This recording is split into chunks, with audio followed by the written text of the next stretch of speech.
Welcome very much to Conversations. One of my favorite guests that I've, among the many that I've spoken to is my dear friend, Colia Clark. She's a member of the crew over here almost, or one of the members of the Men family, and she's a person of great historical significance and a very, very clear understanding of the human conditions, and with all the best possible political instincts and so forth. We're looking forward to talking to her about the time in which we live in Colia. Welcome so very much once again to Conversation. Well, Hal, as always, you're such a wonderful host, and I really enjoyed your friendship. Well, I do, you too. I come, and it's just so wonderful. Just pleased to be here as always. So don't let him fool you, folks. This is the man of the hour.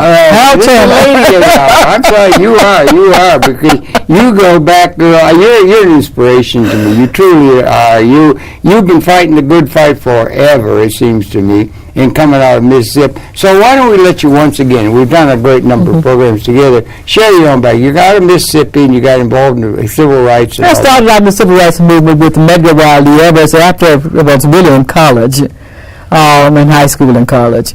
And then I became a special assistant to Medgar within NAACP, and of course that was quite a journey at the time. So actually my first real job was working with NAACP with Medgar as a special assistant. But there were things happening. It was the 1960. The civil rights movement had kicked off. It was starting to happen in a serious way and challenging long-held views that had to change. And it was my age group doing the challenging. Now, what are you talking about? You're 10, 12? No, this time, I'm 20 and 60. Okay. So it's my age group doing the challenging, and that is the youth. Yeah. It is the youth on college campuses. It's the youth who are beginning to turn the tide of history. Yeah, right. And so it was, for me, an urgent moment. It was a moment when I had to make big decisions. I took 1 year before I would agree to come to Medgar staff because I had to wrestle with the issue of death. I mean, you knew that death itself, that in Mississippi, if you get involved with challenges to the Mississippi segregation system, you're going to go on the death list. That's right. I mean, and so I knew that I would go to the death list. And so that, for me, was not an easy decision. I had to really think. Generally understood? Generally understood for everybody that was in the movement at the time. What a horrible kind of condition to have to be in. Well, you wrestled with it. And one of the great things of the nonviolent movement, which we were not, and do not confuse NAACP with the Student Nonviolent Coordinating Committee, Dr. King's group, and the Congressional Equality, because it's not a nonviolent group. They were a self-defense group. But despite the fact it was a self-defense group, I was in nonviolent mode, and I didn't know anything about it, really. But that is having to really wrestle with, really, why are you going? Is it about some ego trip you got in your head? Or are you coming here because you genuinely are prepared to give your life for your people? I mean, that's the kind of thinking that you just a neophyte and just playing around. I decided, after about a year that, that it was something that you decided you were going to be all in. This was my call. It was my call into history to be able to play a role within the civil rights. And you do it with understanding, as you said, a death. Oh, yes. That over your decision. And that was the condition, It's not my enemy's decision. No, I know. This is my decision. No, I understand, Okay, that's serious. So this is where I started. So I left the NAACP because I did not agree with his policies. It just was not prepared because of a lot of history. NAACP was really invaded by the federal government by the mid-30s, and Dr. Du Bois is run out, and then by the mid-40s, they're running out Mr. Civil Rights himself, Charles Hamilton Houston, who actually sets up the law school at Howard University with his full intent, and in his word, he's going to engineer segregation off the stage of history. Okay. So he's out and dead by 52. So these things. They've been gestating. And NAACP had been invaded. It had been taken over, as most groups. And now the brother who trying to remember the name of the famous sociologist. who talks about systems moving out and taking over those things that challenge it and bringing it in and kind of institutionalize you and making you part of it. So NAACP had become a part of that. And that has been a part of his rough journey, despite the young Turks within NAACP who challenged, who said, well, I'm not leaving like Colia Liddell left. I'm challenging this thing. So those young Turks have really fought to struggle hard, and many of them have fallen by the wayside. We got Reverend Pinckney over in Michigan, you know, who's still struggling over there around Mayflower, who's been pushed out from NAACP. We got a brother up here right outside of Woodstock there who's been pushed out of NAACP. So you got people who have been pushed out despite their struggle to fight back. They were presidents of their groups. Why? What is that about? It's about I'm talking about current. Yeah. You have got to understand the relationship between government and NAACP, between big business, because when you say government, you're really talking about corporate America, because corporate America pretty much controls this government. So you cannot afford to hold certain kind of views. You can't support Mumia Abu-Jamal. Well, you can support. And he's really a president of NAACP, and actively support. I'm talking about now. Oh, I see what you mean. So you can't challenge Mayflower Corporation at Benton Harbor and be really Mayflower Corporation? The Mayflower, the company that runs the machines, the washing machines. It's been a war between them and Reverend Pinckney at Benton Harbor. Okay. Michigan, yes. Benton Harbor, And they have really, you know, he was forced out of NAACP, forced down. He's been in jail for really just being a preacher. And he's now still, I believe, at those little bars on his feet for his recent set of trials and tribulations with the law. And he's done nothing other than challenge Mayflower's right to build a golf course on the people's land.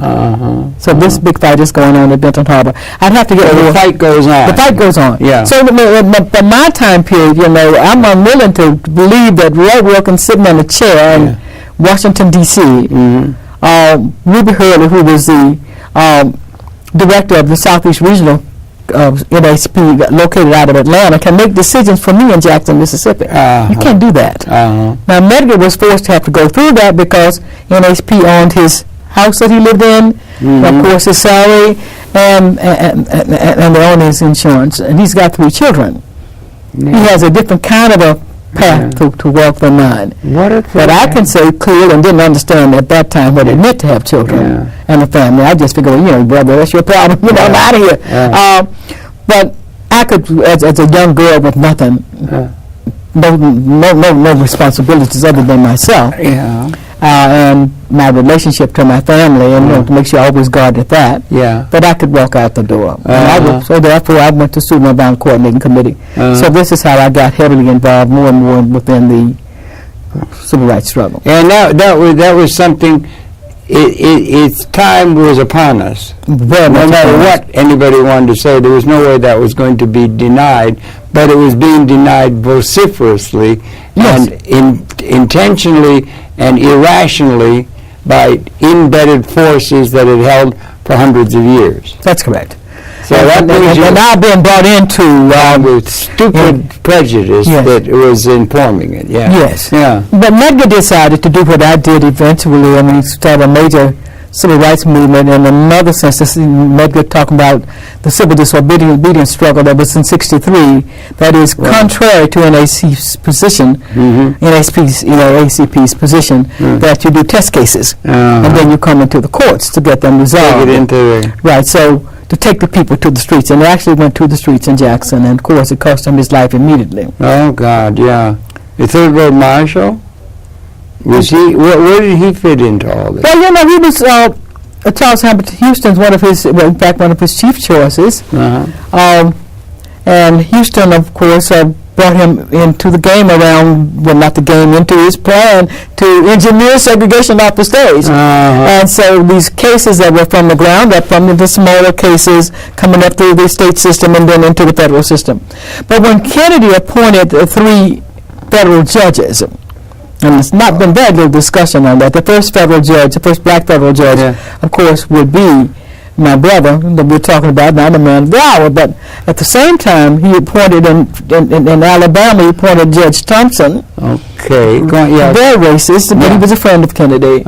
So we had to put all of these pieces together, and then another judge who was not so racist, but still racist. Yeah. Right. So keep the first federal judge, first black federal judge in mind, but he fits in, but obviously he is not as radical as he was when he started out with Charles Hamilton Houston. Yeah. It's good to be young in those kind of things if you can be. Yes. Because it takes a lot of gumption. And to face up against something like that, to face real change that you couldn't see clearly what was going to come. You couldn't see ahead to the Voting Rights Act and things that are going to emerge. Yeah. We were in a situation of dire threat under the conditions that existed in the society in which you were trying to operate. That's right. And not understanding the clear relationship between the federal government and state and local governments. Okay. We made some assumptions in the South that the federal government was our friend. Well, we didn't see this unwary relationship between the South and the federal government, that they were friends to each other, even though they obviously had points of differences. Well, when you come in the 60s and all that, Mr. Kennedy was president. That's correct. And what was the attitude toward y'all, if you say the people in the South doing this, toward the Kennedys and to the federal system and so forth? Well, people in the South black people in the South loved John Kennedy. They did.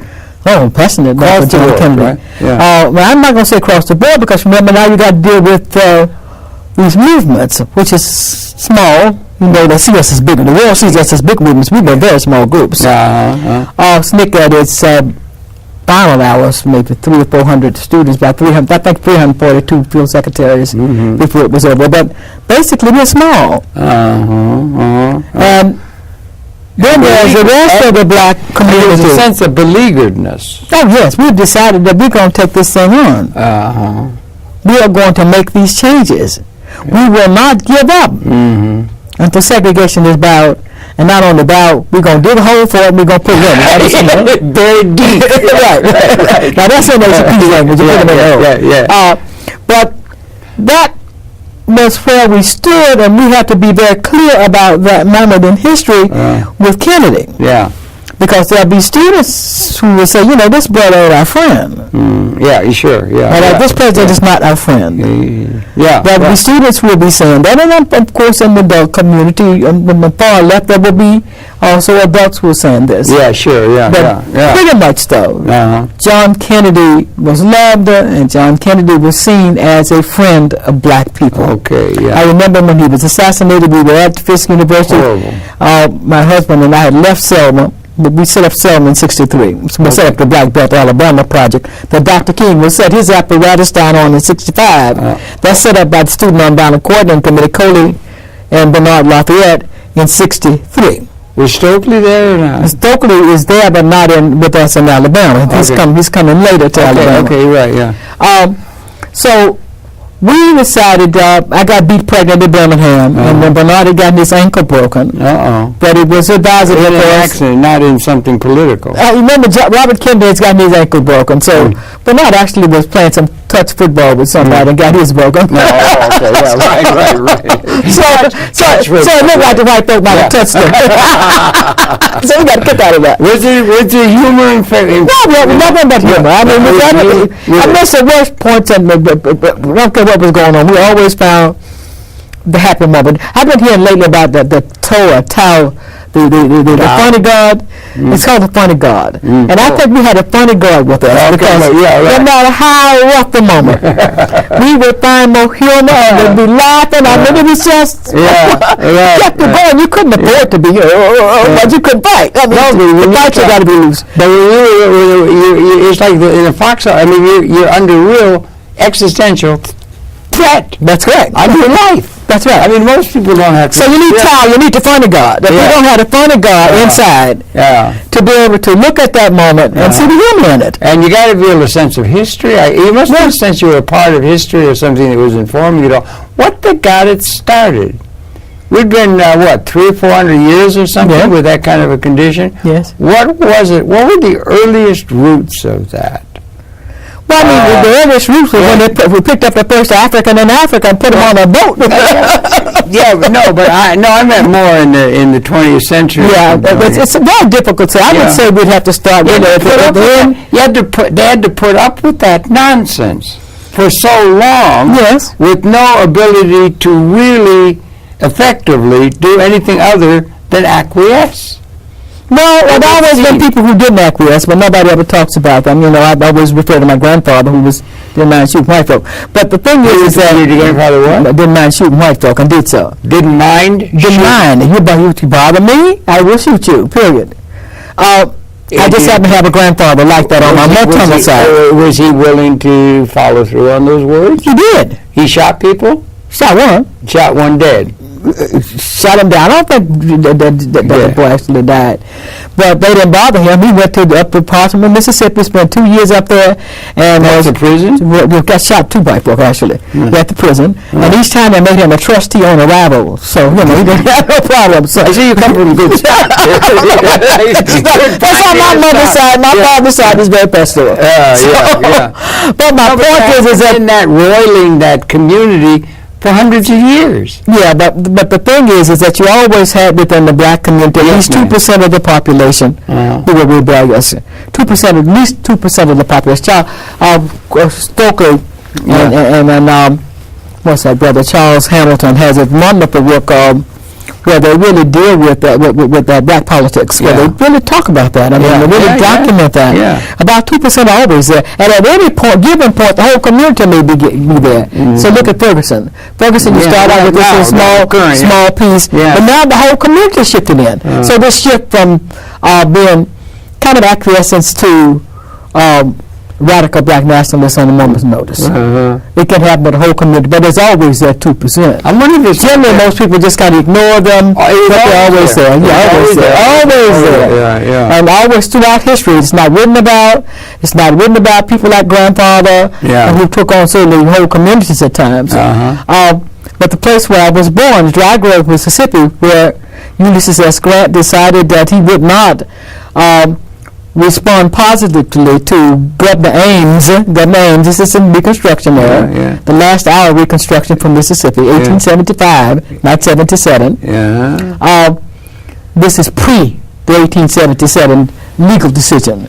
Ulysses S. Grant, because black folk woke up one morning at Clinton, Mississippi, Raymond, Mississippi, Dry Grove, Mississippi, to white folk actually shooting at them. They were moving in. These were former Confederates. But they woke up, and so Ames got the word that this shooting was going on. Black people grabbing their guns, and everybody was shooting everybody else by now. And black people were shooting back who could find guns, because we didn't have any artillery or whatever you call the military stuff. So the war was on. And Governor Ames, who was a Republican governor, white Republican governor from Mississippi, was asked to call Grant, and he went for Grant. So Grant's response to that was he didn't want to know about it. He would not allow the Union Army to fight to protect these freed black people. So freed black people now are not only having to protect themselves, they look up and the Union Army has also joined with the Confederates, which is not they joined with the Confederates. With a blind eye to what was going on. No, they joined. They shot back. So this is a war, and black folk are fighting both the former Confederates and the Union Army who have joined with them.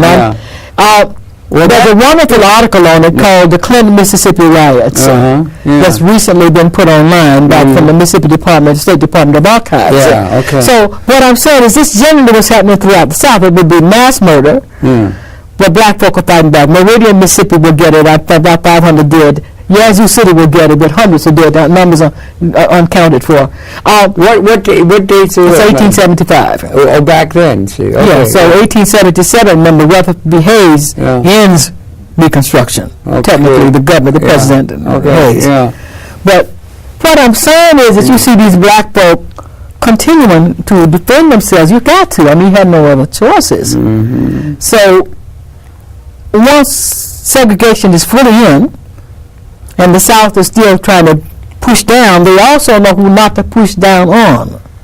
So there's an old saying in the South that within every black community, and I do mean every black community, there are what's called crazy Negroes, and the N word is generally used, are bad Negroes. Crazy and bad. White folk considered them crazy. Black folk considered them bad. So now, wait, I'm trying to get these words to have some real meaning. Put a little real meaning on those. Okay, crazy meaning that you are willing to defend yourself and your family at all costs against anybody. And with all weapons. And with whatever's at your disposal. Yeah, okay. And if your enemy come for you, that doesn't sound crazy to me. Well, that's crazy if you are Southern white. Yeah, right. Because you're not supposed to do that. That's abnormal. That's not what I'm saying. The repression is there. You're not supposed to do that. That's right. And for black people, that is a bad Negro. So, bad Negro. That means he's tough.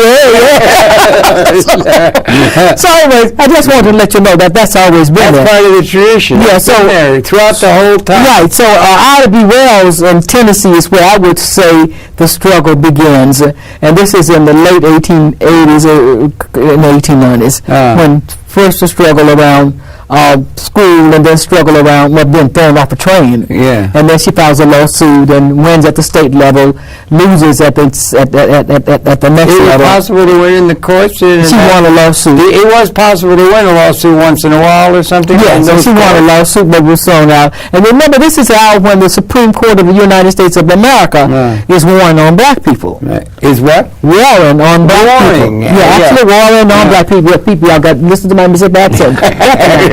Warring on black people. We see, all of those acts that were passed to define the freedom for blacks, beginning with the 13th Amendment forward, are being challenged. Yeah. Okay. Yeah. And right. The Civil Rights Act of 1866, 1875, all of that is thrown out by the United States Supreme Court. What was left in place was the 13th Amendment, the 14th Amendment, and the 15th Amendment. Okay. The first test under the 14th Amendment, which is a due process and equal protection of the laws, among other things, that particular amendment is used by big business. Now, we're screaming now about Citizens United. This is the first Citizens United takes place under the 14th Amendment, which has just been passed as a part of the defining of the freedom for black people to try to define where we would be. Equal protection of law, But what happens is that the slaughterhouse cases, and there were 4 of them, came to the court under the 14th Amendment, and those are the only cases before the court. And the court will give them this special privilege of being a citizen. This legal fiction that a business can be a fiction. And it started there. So if you begin to look, and I suggest we all begin to look at that period called Reconstruction, we can see in it the seed for what we will be what we will be forced to, black people have to be forced to deal with, and what the nation is dealing with now, because those laws are set place. I'll be damned. And this side with the Supreme Court actually warring on black people. Fully warring on black people, throwing it out. 1898, there were 100 people killed at Polling Place in Georgia. The case comes to the Supreme Court. Supreme Court throws it out, said there was no violation of the 15th Amendment, and of course, that whole thing of the state's sovereignty, that the states had the right to try murder cases, and so it's sent back. Similarly, Mississippi, 1899, more than 100 people killed at Polling Place, comes to the Supreme Court, same thing. So that the voting rights, first of all, the 14th Amendment ain't worth the darn. 13th Amendment, peonage takes place under that amendment because you said you had no slavery, but the legal system in terms of the criminal justice system remained. You could also slave system. Yeah, right. So the black folk were forced into peonage, meaning folk that you were forced to work off what was called debts for little simple things like you didn't show up to work on time. You had a contract, so you violate your contract. I mean, it could be any little thing. Yeah. You were loitering. I mean, really, you had to prove these things. So even with the civil rights movement, we had to at all times have at least a dime to a quarter in our pockets because we could be picked up for vagrancy, loitering, under these old laws that were put in place by the South immediately following the Civil War. Design. All of these designs, the thing is that we need to begin to tie the history together. Thank you. You're doing it beautifully. Yeah, right. So, Mississippi case, 100 people, more than 100 dead, and the Supreme Court says, this is 15th Amendment does not apply. So, you got 4 cases filed under the 15th Amendment. I mean, 4 cases under the 14th Amendment coming in before Charles Hamilton Houston. You get 4 cases only. One of them would be the Congress to desegregate the United States Congress. Washington, D.C. opened as a segregated city, 1820? It opened as a division there as a district in 1802, 1803 about segregated. It was clear when it opened that it would slave and made sure that there would be slaves. And then around 1820, the President Monroe era, it will be very clear as the city itself opens as a city, that it also will continue to be segregation. And for all practical purposes, slavery, because slavery had ended in most of the North.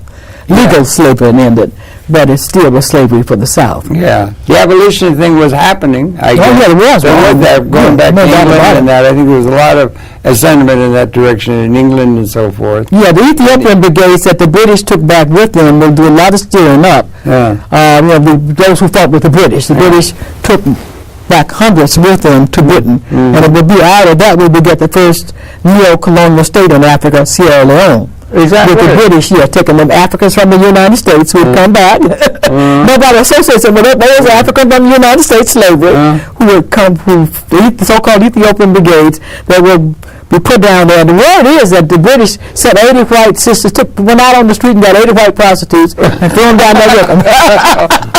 Anything to paint that a little. But to make sure that the control elements were still there. And the sentiment was there among the people. What about the fellow who had the Back to Africa thing? Who is he? He's up north in that. Are you talking about in 1815 we got one group we found in Liberia within the United States to get rid of the unruly slaves, and you get rid of your old folk, and that's how Liberia gets set up. But the genuine movement itself was started by Pete Falcoff, and those people were very serious about putting in place a genuine movement to set up a free state for black folk in Africa, which would be Liberia. God have mercy on Liberia, because it suffered from a neo-colony, Monroe. I mean, you don't have to ask, you name your major city, Monroe. So you're talking about deeply inset historical patterns that might go back hundreds of years that are being challenged necessarily at the moment, and that's a challenge that was so vividly, the 19th and 20th century, and then it came to a head in terms of something actually happening structurally to deal with it at the time that you came into your another time. I mean, because there have been these movements throughout, but you get squashed. I think one of the most important movements, well, there are two. One is the Pan-African movements, which will come into the early 1900s. There were Pan-African movements? Pan-African conferences that began here, generally among what was considered the talented 10th, but involved black folk overall. Dr. Du Bois, Sylvester Williams out of Trinidad, Jamaica will come here to do the first one, and then Dr. Du Bois will time to take over. And those will be serious international movements, looking at bringing black folk together from all over, and they'll have these Pan-African congresses meeting everywhere. The most significant one will be the one that meets in Manchester, England, in 1945, where you find the Africans for the first time, the continental Africans, asserting their influence and saying, look, we'll meet back with Nkrumah and with Jomo Kenyatta, saying, look, we will meet Kwame Nkrumah, but will be the first independent nation south of the Sahara, saying, we're going to meet back here again in 10 years. as independent, which was another kind of message to us, since we were an internal That was colony. an idea that was blowing in the wind out of the Second World War and that kind of thing, I guess, right? I mean, in terms It's of... been blowing along, but your Second World War was... And that's a continuation of what was going on in Mississippi, and That's right. a revolt, and a serious revolt, an existentially challenging serious revolt to a system that had been in place with prejudices, deeply rooted, that was being manifested, of which you were legacy of, it was your legacy that brought you into action when you That's were right. 20 years old. So when I come in, I don't come in just talking about what's happening in the USA. We come in as a part of a Pan-African struggle. Right, you were always seeing the relevancy of Haiti as an example. Oh, well, not just Haiti, but in the universe. right, and we were not allowed. Our school system, and we did not learn about Central and South America and the islands of the sea. When we studied history, our history skipped that and went straight to Africa. And so that kept us from being knowledgeable of each other. Yourself Talking about the black world in which I grew up, and also the Southern world. Yeah. Whites in the South were not studying Central and South America and the Caribbean. We were all studying straight to Africa. So the second important movement would be the Garden movement. When you say we, are you talking about the black people in the community in general, or yourself personally? I'm talking about the black people in general. Okay. That within the colored education You're system. 20 years old and you're coming in and all, you would have had a good understanding of things in Africa? Sure, well, I had a lot of understanding of Africa because Africa was motherland, and the linkage had been there through Garvey. But somehow there was a broken link, and this is his this is Garvey's 100th centennial this year. Is it really? Oh yes, he met Booker T. Washington here, and in 1914 he's coming in to push off the Universal Negro Improvement Association. UNIA. He's coming in. Of course, that's being formulated, and blacks from here will work with him, and blacks from all over will be working with him to formulate that. It's not a one-man thing. But he is the leadership of that. He is the tip of the spear. But it's interesting that we could talk about struggle, but we always overlooked. In fact, the Black Cross nurses, one of the Garvey's Black Cross nurses, one of the final stations is a little nation called Belize, right down here in Central America. Belize. And so the Honduras, all of this is Garvey. But we skipped all of that, even though we had, in my case, we had Guyanese and professors within the colleges and within our classroom. We had people from the Honduras, we had these people around us, but we were not knowledgeable and had no real essence of their history. They were just around us. So when you studied, you didn't see them as Africa. I'm just learning that 280 plus million people in the Western world are African descent. We're the majority population. I grew up thinking we were the minority. Why we the majority? All that indigenous populations are not the second majority. And it's signaling a stirring and a thing of how human beings or people could get together to deal with something that seems intractable out of a historical context and so on, but yet was inevitable.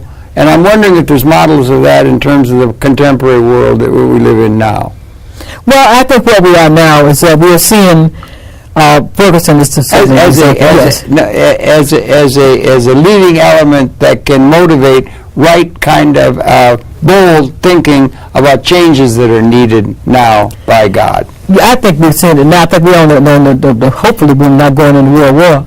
But I think we're sitting now at a point in history, and speaking now from the African perspective, where there is a rejoining of struggles, and the voices out of Africa, a lot of the voices coming out of South Africa, Zimbabwe, what happened with Libya, and because we always saw Libya was a sin. Oh God, it's beyond words. But we're at a point now where blacks in the United States don't see two Africas.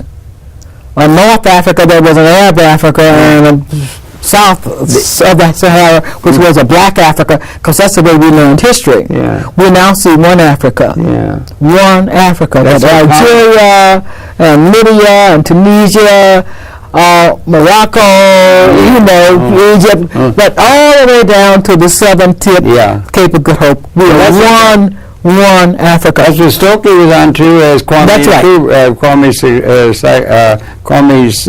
Ture, All People's African Revolutionary Party. He was a Pan-Africanist. That's right. We also begin to see our relationship to Australia and Southern Asia, and understand that Australia and Southern Asia is the biggest part of Africa. We're the largest population. The Southern Asia, that whole Southern Asia that runs along the Pacific and the Indian Oceans and many other else that touches the country of India? All the way. India was old Africa. We are most of us. I'm Colia. My name is Colia. What's I'm Colia, K-O-L-I should be the spelling of it. Yeah. That's Buddha's daughter. Oh, I didn't know. I didn't either. I think that last 20 years. I mean, whoa, that's wrong. So when you begin to see that India was old Africa, India is a part of ancient Kemet. In Egypt, India has always been there. Nehru, Prime Minister, the late Prime Minister Nehru of India, the first independent India, in his biography, writes about the unique relationship between India and Africa, that they were one place, and talks about the Western world dealing in political geography. That is, the Western world, with the severance from Africa, what we now know as the Middle East, by the Suez Canal, that was what he saw as political geography. And the lack of understanding that the Nile River does not flow from south or north to south, but flows from south to north. He gets into that, and he begins to talk about a ritual of his people they had every year, a ritual where they would always face Egypt. And he said, and in Egypt they were facing southward. So what he was defining is what people now accuse black studies of having come out and configured and made up stuff, and it's not made up. It is the history of Asia. I've been recounting Martin Barbanal. Do you know the Black Athena? Yes, that's a wonderful book. Major book. I've been reading that again and everything. And there was, that was a center of great cultural development in the Nile. And it was black and it was African. But it's when we were all working together. And the Aryan groups are coming in. But we got to understand that piece to understand that the wall of the ruler, Egypt had what was Kemet, had what was called the wall of the ruler. That probably extended all the way around to great parts of Persia. Really? Yeah, all the way through the deserts areas. That's the wall of the ruler. Because as Egypt, Imperial Egypt moved out, they colonized all the way. And so it just made common sense. So that if you look at Rome and Greece, they're part of those original colonies. Europa, her name is Europa. Europa is an Africana piece. So you begin to look at that, and then and Wallace Budge does a wonderful job at his book when he talks about Wallace Budge, B-U-D-G-E. Wallace, I believe it's W-A-L-L-I-S. His work is called Osiris. I'm just going to call it Osiris. Comes out in 1910, so that you don't confuse it with the Black Studies movement. What he's looking at is world religions. And he's saying that world religions grow out of ancient Kemet and Libya. I'll be there. Not only does he do that, he documents the presence of all these Africans in Europe. 1/3 here, 1/3 there. Scotland is heavily invested. And Scotland is important because Scotland, if you go back and you read in Beowulf, and he has in his book he talks about 100, and he's very difficult to read it. I couldn't read it. All forced to read it. 100 bards. He has a place which that was this sister named Scotta. Who's in a castle. It's called Killingham Castle in Scotland. And she's surrounded and protected by 100 black bards. She is Scotta, black bards.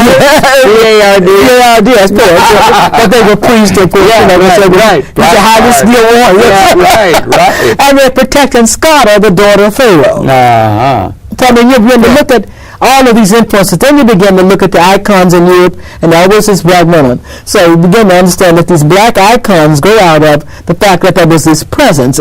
Then you find in Netherlands, Amsterdam area, there were 7 families that now look like you.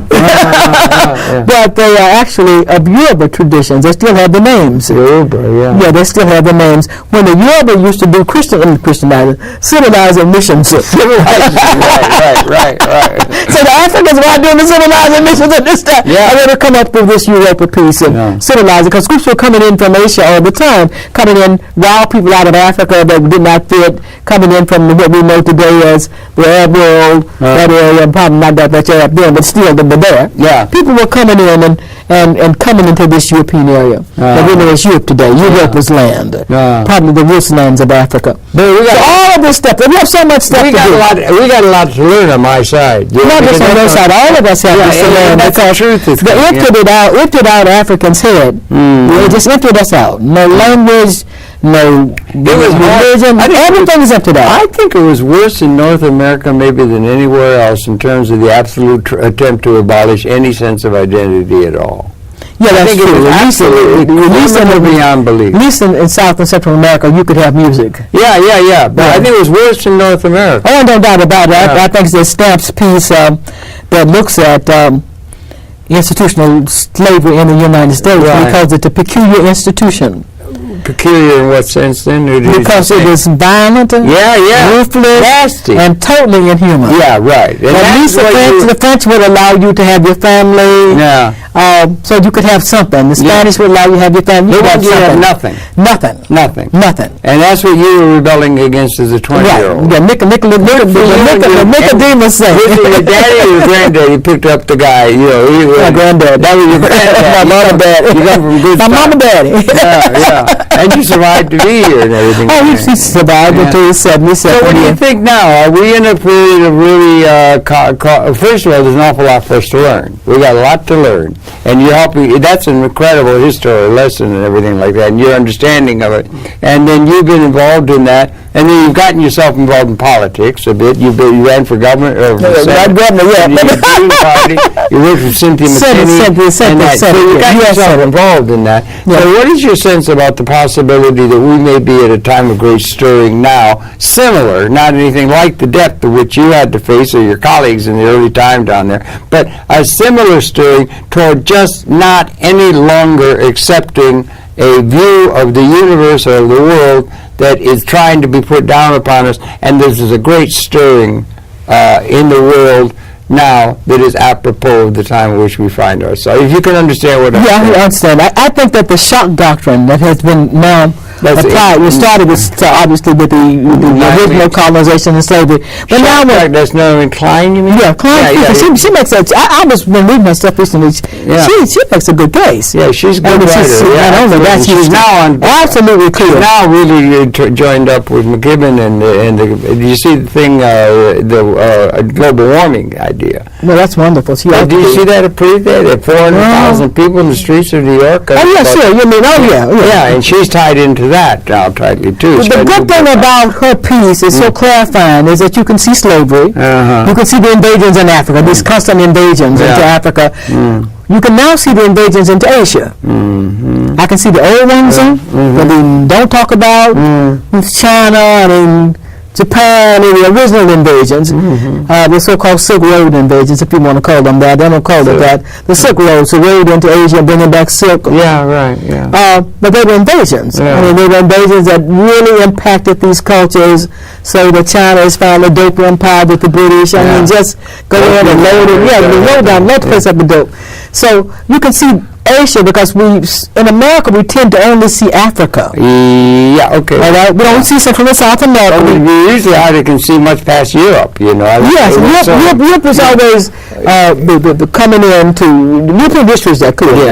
But I'm talking about in terms of how we have treated the world. The shock doctrine. That these shock doctrines is going in and killing that community. Adjustment. Right. And then replacing it with everything from your businesses to your conceptualizations of reality. Yeah, right. So we can see that now. We're at that point in history, I think, where the whole world now, as a world, is beginning to have the kind of one vision. And that vision is clear that this imperial capitalist madness is the problem. I think we've got to that point. The blacks in the United States may not put it in those terms, but if you look at Ferguson, you're seeing people saying, no, we don't want no outsiders. What they really are saying, what we had in the South. But we will develop our own movements, and you can come in at some point. Well, join with us. But here in Ferguson, are you talking about people who are protesting what's going on? That's right. But it's not. It's localized. Right. It's localized. They no longer want the Sharptons and the Jacksons and everybody to come in to tell them how to live their lives. Okay. No. So we don't need that. Okay. So you see the reemergence of local leadership. I'm online, and there's a piece called let me see if I can get this Fathers movement right. You got the Fathers Liberation Army, which is really white men. I don't know that. Oh, they got them, honey. You got to go online. They got all kind of father stuff going on. Some of it is strictly what they're called anti-feminist. Because they're not clear that feminist is not one category. All these women are getting all uppity. Yeah, these men are saying they don't have any rights. Right. White men with no rights.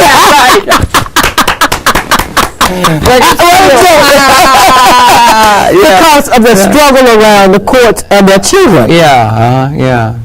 That when you come into court, the courts generally favor women. Right? And also, the Bible done said that the man's in charge. So, all of a sudden, you ain't in charge. They're going your way. So from England to here, a lot of changes. There's a whole Fathers Liberation movement going on. From England. No, something liberation. Fathers, and I'm calling it white fathers, black fathers, but it's basically white fathers who are now, and they begin now, they run 2 or 3 trends here ideologically, but most of them are very progressive. Okay. So I'm looking at that, then I'm looking at the Fergusons and what's happening in New York. So I'm seeing, I think, the Native women are out screaming, we will not be raped anymore, and they got their movement going on. Kevin Arnett. They had a big thing, yes. And Kevin Arnett has done a powerful job. God bless him. Around, Kevin? Kevin is getting back to New York once in a while? He's going to be here soon. Good.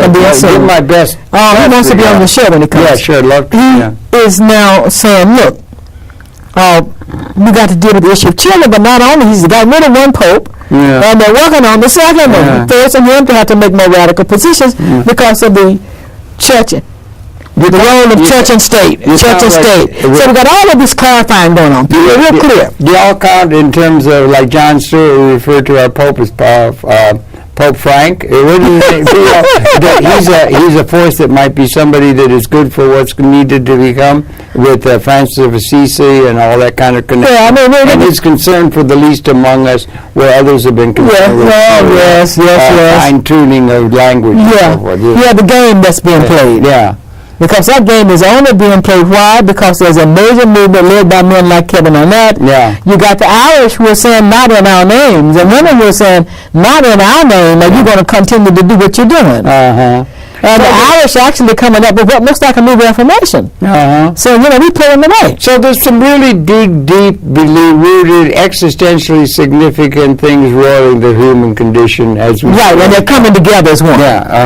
These are now not separate kind of movements. The internet and media has raised them all at the same hour, so people can see the similarities and the differences, and you see them coming together. Do you think there's a possibility of a gigantic, by majorly well-financed and reactionary forces to react in a irrational way against this tide of history that seems to be manifesting? I think it's clear that that's what's happening. The new invasions in Africa, the very serious dangers, and they play the game. It's like you got a madman. You got to be careful. That's right. So the new invasions in Africa. We look at the breakup in Europe and Catalonia that said recently that I think yesterday the governor, whoever that lead person is there in Catalonia, is saying that they no longer want to succeed from Spain, that they were now going to take another path. I'm not clear about that path. You look at Scotland, which just people said, it's a big victory. It's not a big victory. You got one with 45 and the other with 50. What do you mean they're wanting the vote to be separate? I know they want the secessionist state. That's happening with Spain, happening in Italy, and happening in Scotland. All at the same time. We don't know where else is happening and how it is happening. So what I'm saying is we're seeing the emergence of a new hour in human history. Okay, that's what I'm trying to get at. And it's this hour in human history where people can all see in the other themselves. Okay, and you and relate. That's correct. Yeah. Okay. And then begin to say to the other, you know, how do we come together? Yeah. But in the meanwhile, I'm going to call them the forces of evil, because there are the forces of evil. There's use that mass murder. Use that term. Yes, this mass murder of populations. They're just not the containers of a historical context that has to be subsumed. No, these forces are absolutely evil. Destroying the planet and its people for your own personal gain is evil. Well, okay, yeah. I don't want to give it to give it any other. Well, how do we deal with this world where these things are being driven in large part because of the evolutionary process of technological development and capabilities that are just incredibly different than all of history, in which we had to make our peace with systems that were inherently unjust and so forth, and make adjustments and make changes, and then one system would supersede another. They could do it through a revolution. You cut off their heads or something, or Madame Lafarge or some sort of attitude. Or is there a possibility that there can be, through education or through understanding of the whole thing, to where the people who are representative of the historical order, there have to be, and you don't throw it out cavalierly, the order that's in place, the capitalist system, things work. You know, things do work. And you don't want a degeneration into generalized anarchy, which would be really, really, you know what I'm saying? Yeah, I don't know which way it's going to go, but I think the people of the world are at the point that they're saying that we understand that we can now take control, that we can play a role. And that they are willing to play that role. But is it? And they will make the decisions. And that people is called the masses. Yeah, right. Yeah. But the masses. Yeah. Okay. New leadership, not borrowed leadership. A new hour, a new history. Okay. Well, I don't. Okay, it looks like we're going to have to be getting out of here now and everything. I think. I'm not sure you got to think. They're closing quotes on it. So it looks like we're going to have to close this out. It's a little earlier than I thought and everything. But it seems to be a time of qualitative transformation. There's other people, in that. And so it's really interesting. I agree with you. I think it's a time of qualitative transformation that we ought to all be aware of and to take account of. And if there's anybody who's been traveling and keeping track of all that in a way that's really, really interesting, this young lady called Colia Clark. I'm very happy, as always, to talk to her. Thank you so much. As always, we love coming to you. Always. We're out of time for this particular segment. Darling, thank you for that. It's just the beginning of talk. I think we agree this is a time of quality. It's a really very qualitative.